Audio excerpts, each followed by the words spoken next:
Powerhouse, presented by Alliant Energy. Alliant Energy, we're on for you. Welcome back to Powerhouse. Did you know heating can account for more than 40% of your winter energy costs, or as much as 65% in some older homes? So when it comes time for a new furnace, you want to make sure that it uses energy efficiently.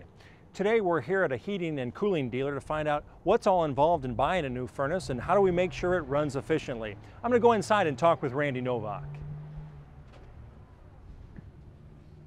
Hi Randy. Hi Pete. What are you doing? Well, I'm just connecting a piece of chimney up to this 80% furnace here. Okay, 80%, and we want to talk about efficient furnaces. And what does a consumer look for when they go in to buy a new furnace? Okay, good question. The first thing we're going to look at is the energy guide. And what you use this for is comparison on how efficient or how much energy that piece of equipment will use. In this case, this furnace is 80% AFUE, and that's a government rating on efficiency. And we could compare that to another furnace on this side that's got a little bit higher rating. And this particular model's got a 93% AFUE. So the difference between these two is about 13%, and that's the savings you'd expect difference between the two. Okay, takes me to the cost question, Randy. Well, in general, we're going to look at about $600 to $800 difference between the two. And then that would follow, as a consumer, will I get that back over how long a period? Depending on the season, depending on the weather, a good average would be about 6 to 8 years to get that energy savings. But it can depend. If you have a harder winter, it might sooner than that, yeah, right? Or a mild winter could take a little bit longer, but that's a good average. Okay. And looking at these units, what really is the makings of a high-efficiency furnace? Well, there's a couple things you'll notice on high-efficiency furnaces. The first thing is they vent with PVC plastic out the side of the house as compared to the chimney I was helped connecting over there on that furnace. The other thing is they drain water. You'll see a plastic drain on most high-efficiency furnaces that go to the floor drain. And the basics behind it is the energy that's wasted that goes up the chimney on a conventional furnace is recycled and put into the airstream of the high-efficiency models, and that's where you get your energy savings from. Now, Randy, I noticed on this one you have 2 PVC pipes with this. Yeah, the one pipe is for the exhaust air. That's where your fumes go out the side of the house. The other pipe is for fresh air.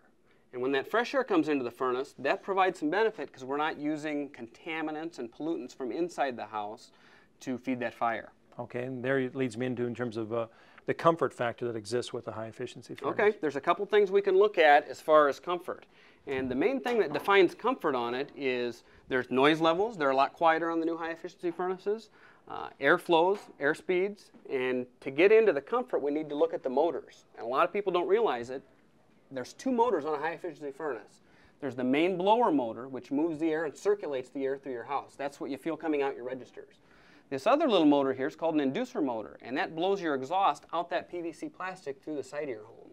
So these 2 components use a lot of energy, and this rating is not reflected in the energy guide, so these are questions we have to ask is how much energy do these 2 motors use? Again, that's something I wouldn't think about, but to ask your dealer about the motors that are in it, variable speed motors? There's some differences, and variable speed motors use less energy. This particular model over here has a variable speed motor in it, and it uses less energy than the model we were just at now. Some other keywords that we need to ask about are 2-stage gas valves, noise levels, and how it all ties together with the ductwork, the programmable thermostat, the humidifier, and the filter.